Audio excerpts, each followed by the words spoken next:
Great to see some of you. Good to see you. I'm kidding. It's great to see all of you. If you want to just take a deep breath in with me, just to kind of reset the energy a bit, take a breath in and let it out.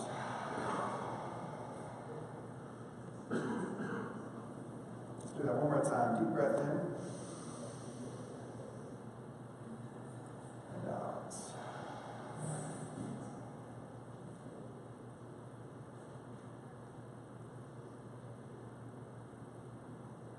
So God, as I often pray on Sunday mornings, I am grateful for this space. I'm grateful for this community. I'm grateful for these people. I'm grateful for the opportunity to come and gather every week and trust that I can bring all of who I am. Trust that everyone else is going to bring all of who they are. Trust that in all the places in the world where we might feel disconnected, perhaps this can be a place that over time we might feel more connected to ourselves, to you, to others. God, if there's anything that I'm about to say in this message that is not true or would not be helpful for someone, I pray that you would let us forget it the minute I say it. And then conversely, if there's anything I'm going to say that is deeply true or would be helpful for someone where they're at, God, may it burrow itself deep into our mind and resonate in our hearts in the coming days and weeks. So may the words of my mouth and meditations of my heart be pleasing, O God. And the loved sons, daughters, and children of God said, Amen. Amen. Would someone in the back room to turn those fans down to low for me? Just because some people sleep to white noise. And I want to discourage sleeping as much as possible. If you need to nap while I'm talking, that is fine. I'm not going to help you with that. Speaking of sleeping, yesterday afternoon, I was sitting in our backyard on a real comfortable, relaxed chair, and I pulled a book off the shelf, Mark Twain's Adventures of Tom Sawyer, and I'm reading about Tom. And I feel my eyelids getting real heavy, and the sun is shining, and my kid's swinging in a swing, and it's Saturday afternoon, and I'm like, why am I fighting this? Let me just sink into this moment of rest. And I set the book on my lap and just closed my eyes, and I think I napped. It's been years since I've done it, but I think I napped. It was brief, maybe 5 to 10 minutes, I don't know how long it was. And then I came back to, and then I finished reading. Why do I share that story with you? Because this is not something I do very well. Resting, being. If I'm not producing, if I'm not creating, if I'm not accomplishing, then I tend to struggle feeling like worthwhile and valuable, like I have anything to offer the world. Just being is very hard for me. And yesterday, I just beed. Just was. I am. And as I was doing that on Saturday, I was thinking about my message for this morning. Oh, my light turned off here? I was thinking about how the practice of Sabbath, which is what I'm going to talk about today. My title for today is The Disruption of Sabbath. And I thought, most of the time Sabbath, if we think about it at all, conjures up rest and not doing anything. And as we often do at Sojourn, I want to take maybe this ancient idea, this ancient practice, this word, this idea that perhaps some of us grew up with and have some ideas and associations with. And I want to give to you perhaps maybe a different way to think about it or a deeper way to think about Sabbath. And so that's what we're going to do in our time together this morning. And I'm going to use the passage that the lectionary has for this morning, which is in Mark chapter 2, the end of 2, beginning of 3. And what I want to say to set this up is that the Gospel of Mark, whoever wrote it, presumably Mark, but whoever wrote it, wanted to establish right away one of the reasons why there were people within the Jewish community that eventually became anti-Jesus. And there were several reasons as to why that is, and Mark wanted to establish right away that one of the reasons was because of Jesus' posture, attitude, opinions around Sabbath and the practice of Sabbath. And so Mark starts off with these two back-to-back stories about Jesus and his posture towards Sabbath. And so here is the beginning of Mark chapter 2, verse 23. Jesus went, I think I forgot, I thought I had the verse up there. Jesus went through the wheat fields on the Sabbath. There it is. Jesus went through the wheat fields on the Sabbath. Real quick note about the Sabbath, BT dubs, in case you're not familiar with Sabbath as a general idea. Sabbath was the day of the week that the Jewish people dedicated as holy. The Sabbath day was set apart, which is what holy means from other days. It was their weekly opportunity to celebrate, to observe, to remember their freedom from bondage. So Sabbath was given to or developed by, depending on how you want to think about it, the Jewish people as a way to honor the divine rhythm of working and resting, working and resting. And they would point back to their ancient creation story of when God created for 6 days and then rested on the seventh. And so they embedded Sabbath into their way of life. One of my favorite definitions for Sabbath is it's divine permission to accomplish nothing. Sabbath is divine permission to accomplish nothing. To just lay in a recliner reading Tom Sawyer and letting yourself sleep if need be. To just practice being. And this was important for the Jewish people because years and generations of being slaves in Egypt meant that their sole source of value and worth was connected to how many bricks they could make for the Egyptians. And so when God liberated them from Egypt, Sabbath was that reminder that no, you are not defined by how many bricks you make. You are not defined by what you produce. This is how the Sabbath law was recorded in Deuteronomy chapter 5. It says this: keep the Sabbath day and treat it as holy. Observe the Sabbath day and treat it as holy. Exactly as the Lord your God commanded. 6 days you may work and do all your tasks. But the seventh day is a Sabbath to the Lord your God. Don't do any work on it. Not you, not your sons, not your daughters, not your male or female servants, not even your... But by the time of Jesus, there had developed particular traditions within the Jewish people, what the rabbis would call building hedges around the law. And here's what that means. So the law is to not work on Sabbath. And over the years, they're like, okay, but what classifies as work? Like, what is work, what isn't work? How do we know this? We don't want to violate the command, and so building a hedge around the law is to create all sorts of sort of subcategories and other ideas of what is and what isn't work, so that as long as you didn't do any of these things, you wouldn't be a threat to violate the main thing. And so they created hundreds of different sort of sub-ways to observe Sabbath as a way to protect the ultimate not working. And some of these were like, you can only walk so many steps on the Sabbath day, you could only lift so many pounds of things on a Sabbath day. Like, they would just build these incredible hedges around the law as a way to protect the sanctity of the law. Now, it can often be tempting to think that this was born, these sort of hedges around the law, was born out of this hyper religious, overzealous, super like literal, like that's why it was, because they're just so religious in like a negative way, and so legalistic. That's the word I was looking for. So it can often be assumed that this was just born out of legalism. And what I want to suggest to you is, while that is one way to look at it, I might say it's a more cynical way to look at it. That maybe that what these sort of added laws around the main law was motivated by was an earnest desire to truly honor the God that set them free and to truly protect the Sabbath law. And so they created all these other laws, if that makes sense, as a way to really honor this. And it was, as we'll see in a minute, it was sort of all the sub-ideas around Sabbath that maybe Jesus had different opinions on. But as far as I can tell, and as far as scholars can tell, Jesus was a faithful and law-observing Jew. He was a faithful and law-observing Jew. Jesus was down with the Sabbath. Okay, so what is at stake here is not an anti-Sabbath position. Jesus was down with the Sabbath. I just think maybe he wasn't as down with all the hyper-literal regulations that grew up around the spirit of the Sabbath. And that's the tension that Mark wants to highlight right away in his gospel. So, Jesus went through the wheat fields on the Sabbath. And then the next verse. As the disciples made their way, they were picking the heads of wheat.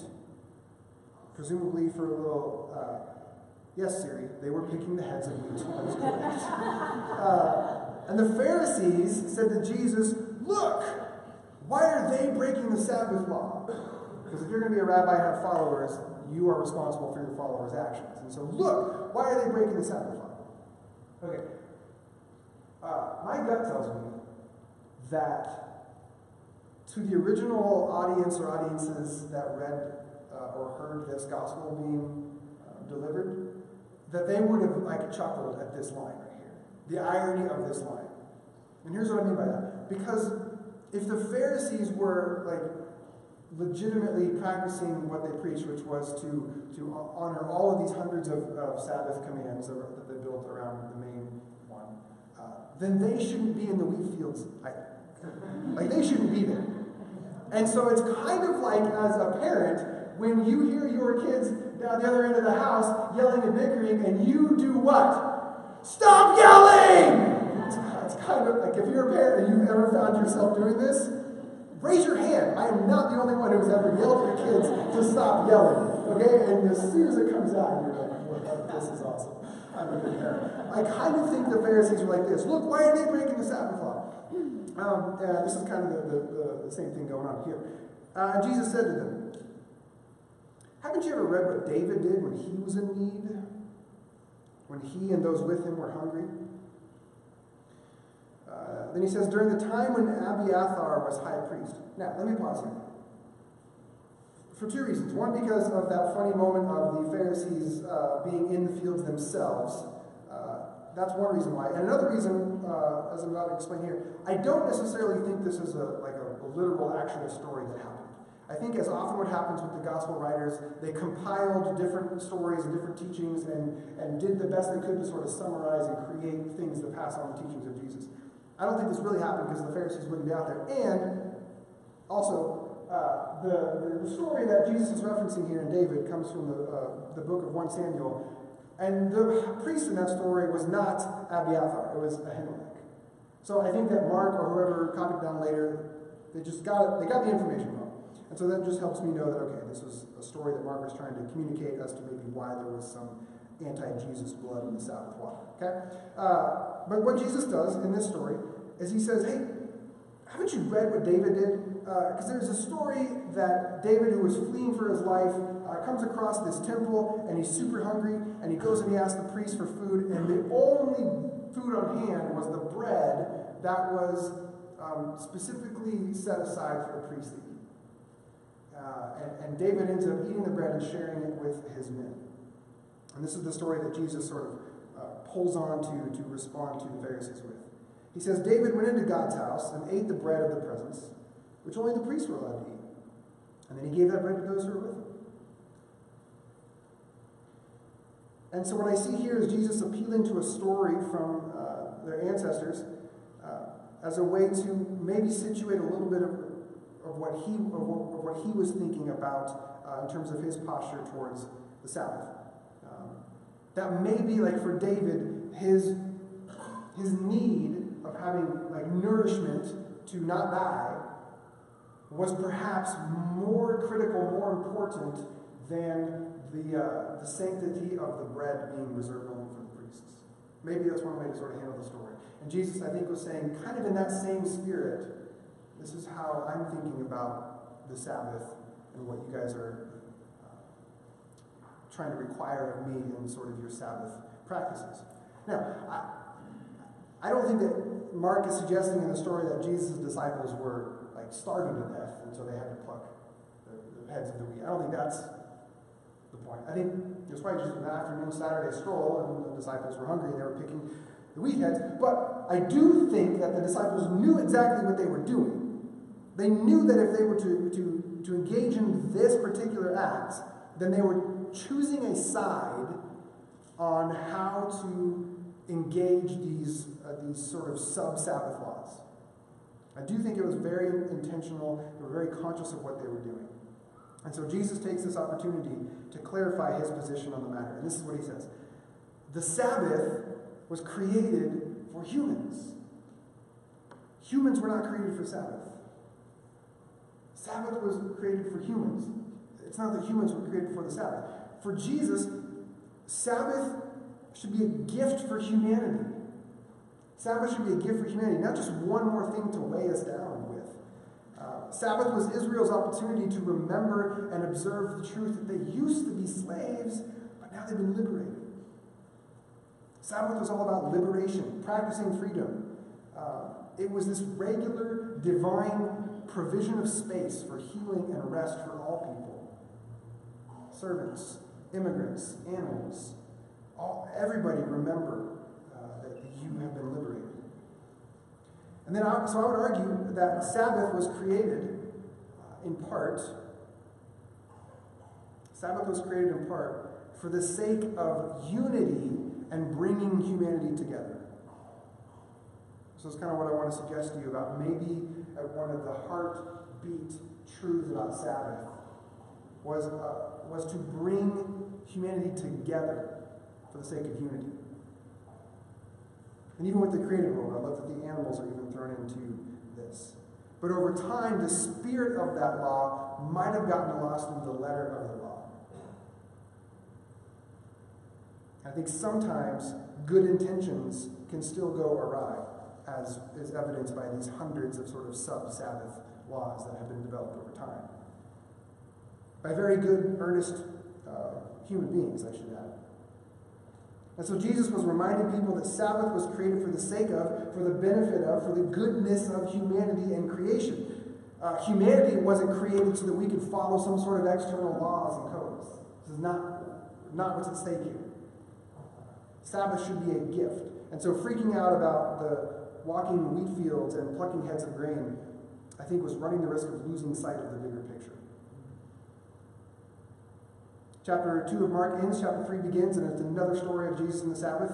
Verse 1, Jesus returned to the synagogue. A man with a withered hand was there, wanting to bring charges against Jesus. They, going back to the Pharisees, were watching him closely to see if he would heal on the Sabbath, which would have been another violation. And so Jesus said to the man with the withered hand, step up where people can see you. And then he said to everybody, is it legal on the Sabbath, according to your sort of interpretation of it, to do good or to do evil, to save a life or to kill? And no one responded. They were silent. I think one temptation here, and maybe your mind went here, or if you've heard the story, it's gone here before, because this is where my mind went. One temptation is to think that Jesus was really turning the screw in regard to their rigid interpretation of the law. Like, pointing out, like, see, they wouldn't even lift a finger to help somebody if they were in trouble. And so what can often happen is we read the Gospels and we get this caricature, this miscaricature of Pharisees, chief priests, whatever it is. We begin to see them as such antagonists that we really do a disservice, I think, in a lot of ways to Judaism.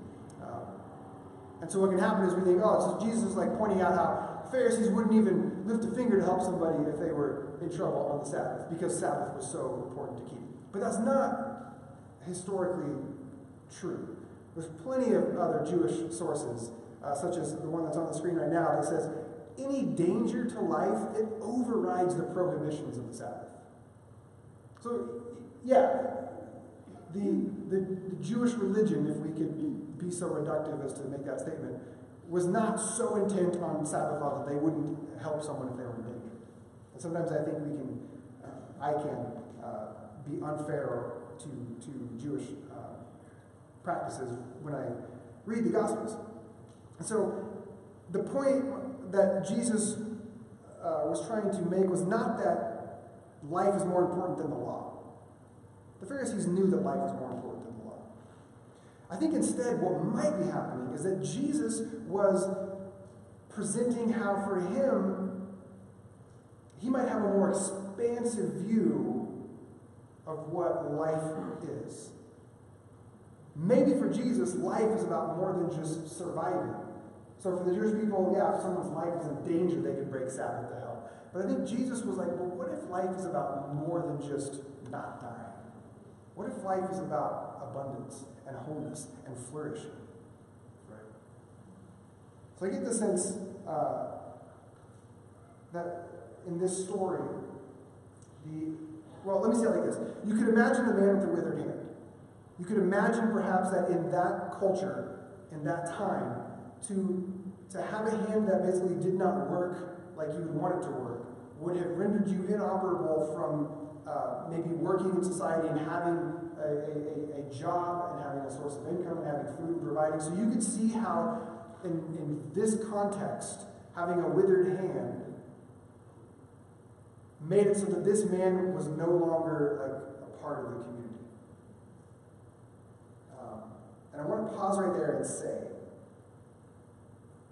what I'm not suggesting to you is that people that have withered hands today, whatever that means, people that have particular disabilities, people that have limbs that don't work, or any part, what I'm not saying to you is that that is less than ideal and God should heal that for them to have a whole life. That is an error that I think sometimes gets perpetuated without really thinking about it. And I was even conscious of I could tell this story and then someone could walk away thinking, oh, so if I have a withered hand, whatever that might mean for me, I can only have a full, flourishing life. You know, that's, I don't know the exact termination, but there's some sort of ableist or ableism in there that I don't want to perpetuate. What I'm trying to say is for this particular, this individual, this culture, I do think that his withered hand probably made it so that he wasn't a real connected part of the community. Does that make sense? Yes. Okay, thank you. So Jesus seemed to care more about a flourishing whole life. And so I think this is maybe what he was pointing at. So verse 5, Jesus looks around with anger, grieved at their unyielding hearts. Some translations say their hardened hearts. Because the Pharisees seemed to, at this point, be insistent that if Jesus did any healing of this man, that it would be a violation of Sabbath. I think Jesus is trying to say, but what if life is about more than just being dead or alive? And so Jesus said, stretch out your hand. And so he did, and his hand was made healthy. And this is the point in Mark's Gospel when the Pharisees got together with the supporters of Herod, which is some odd bedfellows, but that's a different story, to plan how to destroy Jesus. Okay, let me try and summarize where we've come so far, and then I'm going to take a fairly hard left turn, and you're going to love it. And then we'll come back around, as I often try to do. I don't know if I always make it. But so these two Sabbath controversy stories, they help to paint a picture as to why Jesus was rejected by some of his own people later on in life. And one of the main points of contention was his perspective regarding Sabbath appropriateness. And his ideas were perhaps not in line or were not shared by those who were in power. The more cynical among us, if I can make an observation, the more cynical among us, or maybe those who think that everything in life is a power game, might be tempted to make the argument that the religious leaders were threatened by Jesus and his opinions on Sabbath because it was a threat to their power. And I probably even preached messages about that before. But I think over the last couple of years I've relaxed a little bit on maybe not everything in life is about like oppressive power. Even if that might be a part of it. So maybe the Pharisees, it wasn't just that they were like, oh no, Jesus' ideas of Sabbath are going to be a threat to our position and our power and our authority and our influence. You got to understand that for the Pharisees, they, as far as I understand it, they genuinely thought that their calling was to help all of Israel get back on track with keeping of the law, so that the kingdom of God can be manifest on earth as it is in heaven. Like they were earnest and sincere in their desires. And so Jesus' ideas could have been a threat to that, not of their own, like, oh, our power and privileges and positions can be taken away, but like, oh man, we think that like our course for what's going to help save our people is going to be upended by this guy. I guess what I'm saying is sometimes I feel like I've become a Pharisee apologist in my later years of life. So that's what I'm saying. Because that's weird. So here's what these two stories highlight for me. First, they highlight for me Jesus' attitude about Sabbath rest. That Sabbath rest should be a benefit, should be a good thing for humanity. It should be about rest and bringing people together. and celebrating our collective freedom. It should not bind people to further restrictions and divisions. If it's doing that, then you're probably Sabbathing wrong. And then the second thing it highlights for me is as the healing of the man's hand shows, that I'm struck by how Jesus was willing to run the risk of offending people's sensibilities for the sake of making a larger point. I'm struck by how Jesus was willing to run the risk of offending people and their sensibilities, if for him it was in service of making a deeper, more profound point.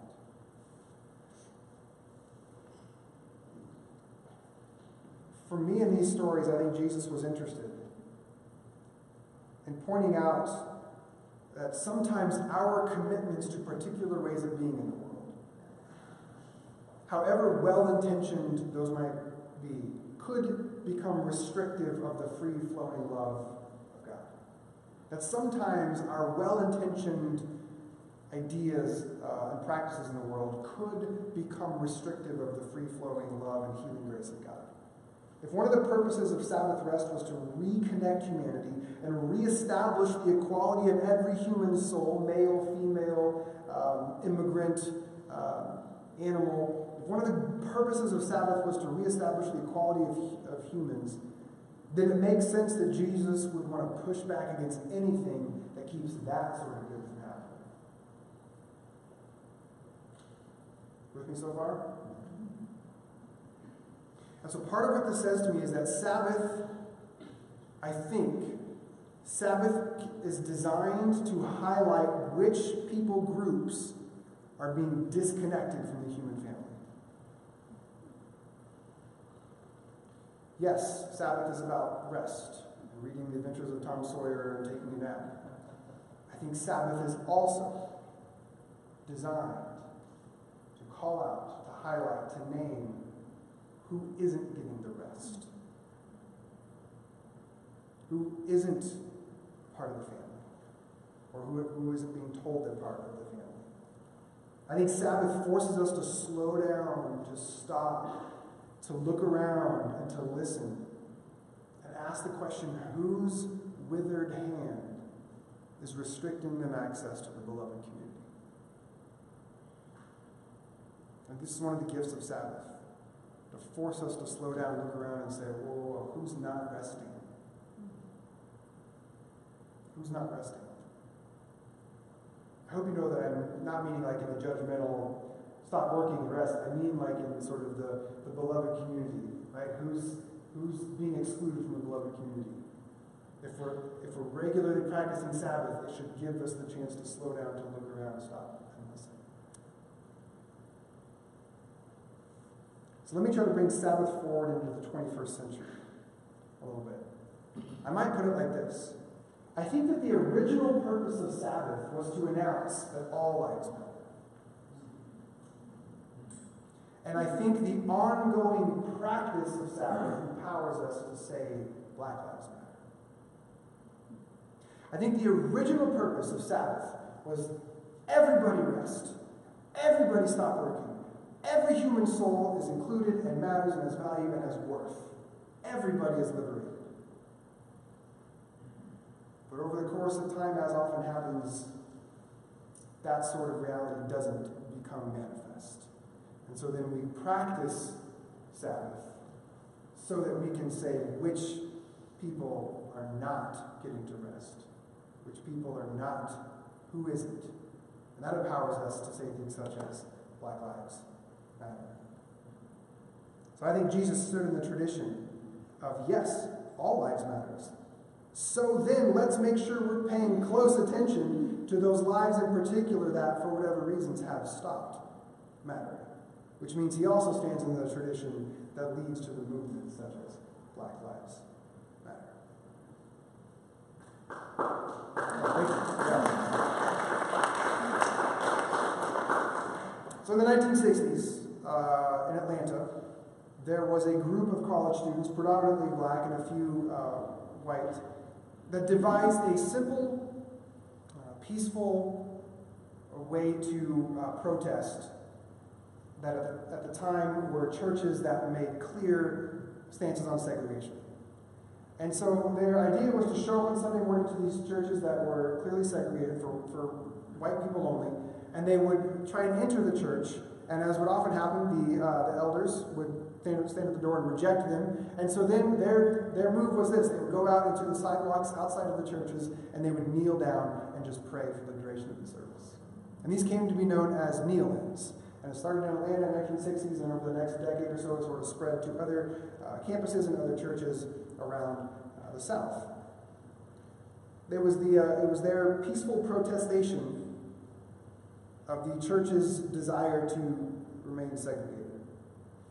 And the goal of the kneelers in the kneel-ins was to appeal to the better angels of the Christian men and women inside those churches. They weren't kneeling because they were against the church or against Christianity. They were kneeling precisely because they were for it. But of course, as what often happens in these situations, the people inside the churches came up with their own reasons as to why people were kneeling. And so they labeled them as troublemakers and disruptors and being anti-church. But can you imagine any more humble or gracious posture than kneeling? And so these protesters, if indeed that is what we must call them, maybe something more like illuminators, because they were shining a bright light on a very dark reality. Their choice to peacefully kneel outside of these churches was born out of their insistence on the equality of every man and woman. It was born out of their belief that all people were loved children of God. It was born out of this belief that one of Christianity's greatest contributions to human history is that it elevates the worth of every human soul. So these were the kneel-ins of the 60s. 2 weeks ago, NFL Commissioner Roger Goodell announced that there was a new league policy that if players at the beginning of games do not stand for the national anthem, then the teams would be issued a fine.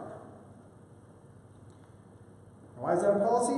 Because most of all of last year, there were players and coaches during the national anthem that would kneel. And evidently there was enough pressure from advertisers and possibly even the president that Goodell and the other owners decided, okay, new policy, everybody's got to stand. If you don't stand, then you get fined. Well, why were people kneeling last year? Why is this a thing? Because back in the fall of 2016, the quarterback for the San Francisco 49ers, Colin Kaepernick, during a couple pregame games, when the national anthem started, he just remained sitting on the bench, just sitting down. And when asked about it, he said, look, I just can no longer stand with pride in a country that permits the brutality against young black men from some of our police force. I can't do it. Like, if we're going to be a country that makes particular proclamations about who we are, then we have this massive problem of police brutality against young black men. And so I can't stand with pride in our country as long as this problem's going on.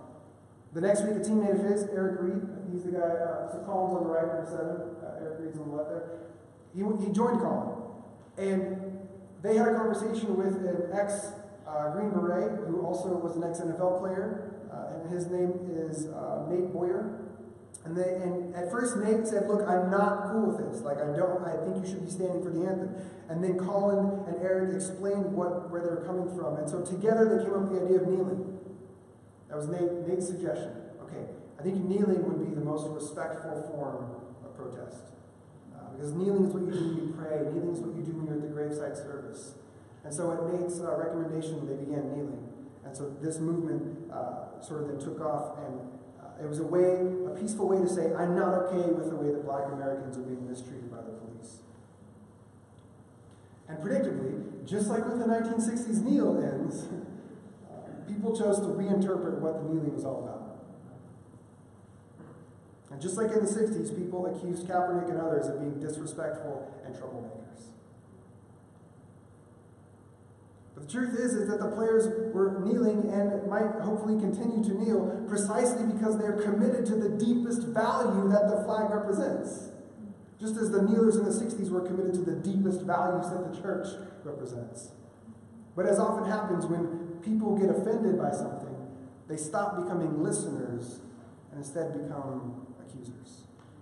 This happens often. When people are offended by something, they stop listening and begin accusing. And so now there's this new policy by the NFL that's going to fine a team if any player kneels during the anthem. A policy that I personally find so reprehensible that for me, when put together with all these other things over the last couple of years, such as the NFL's lack of energy and effort around domestic violence and violence towards women, and combined with the fact that football is killing people? Like killing people? 50 years from now, I promise you this game will be outlawed in its current form, and we'll look back and be like, how did we support this barbaric thing? When put all this together, like for me, I'm out. Like I'm out on NFL and I'm out on football. Like period. You don't have to clap for that. Flag football I think is dope. Anything beyond that. But this is not a sermon about the NFL. This is not a sermon about you. Like you can do whatever you want with football. My point, my takeaway here is not that you should also give up football or NFL. That's for you to decide. That's not at all my point. Rather, I bring up the kneelings of the 60s and the kneeling of Kaepernick and other players because, in a way not totally dissimilar to these stories of Jesus and the Sabbath, I think that sometimes in order to live out your highest values and ideals, you might need to engage in activities that run the risk of offending people. Or to put another finer point on it, I think sometimes in order to elucidate a deeper and more sacred truth, you might have to disrupt the sensibilities of those who can't yet see it.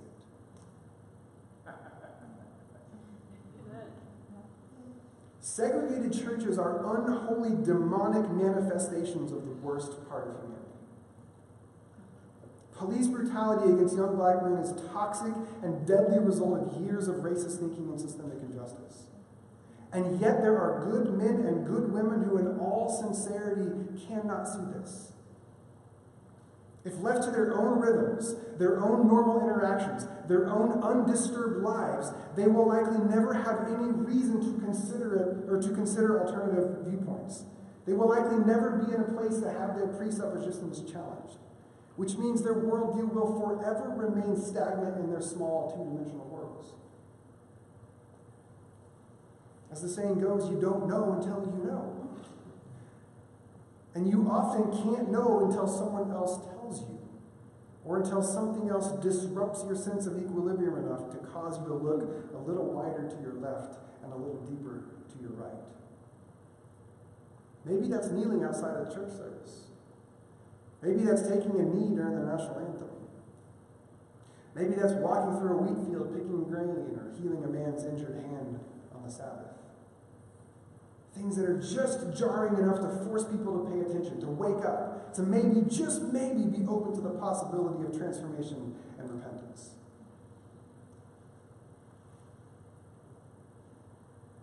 I'll close with this.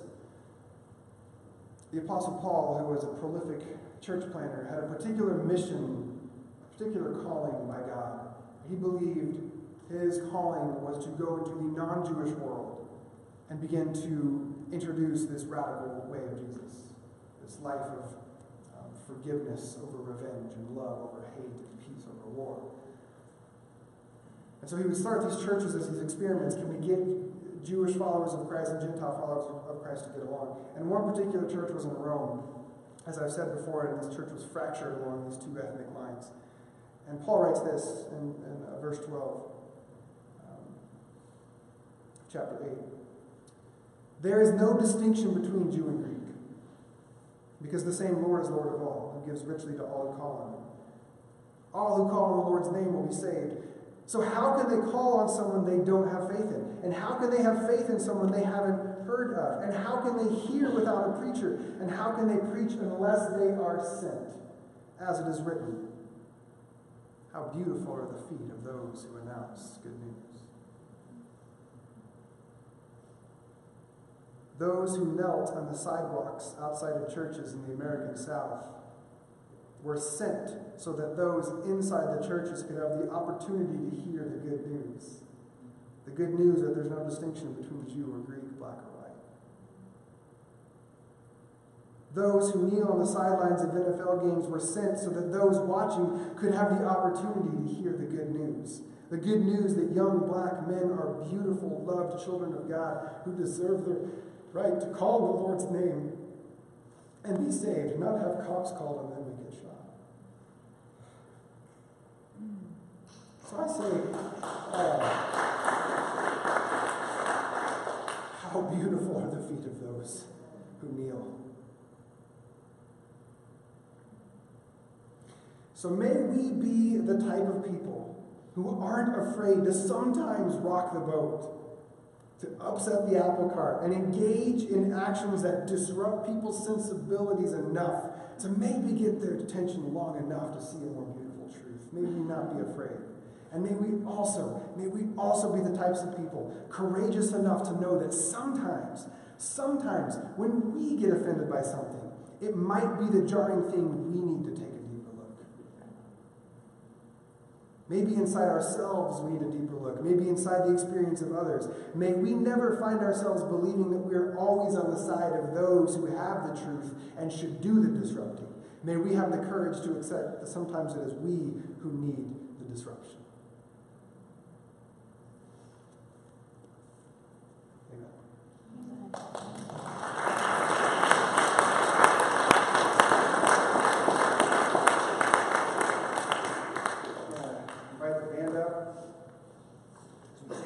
Together as we do every Sunday.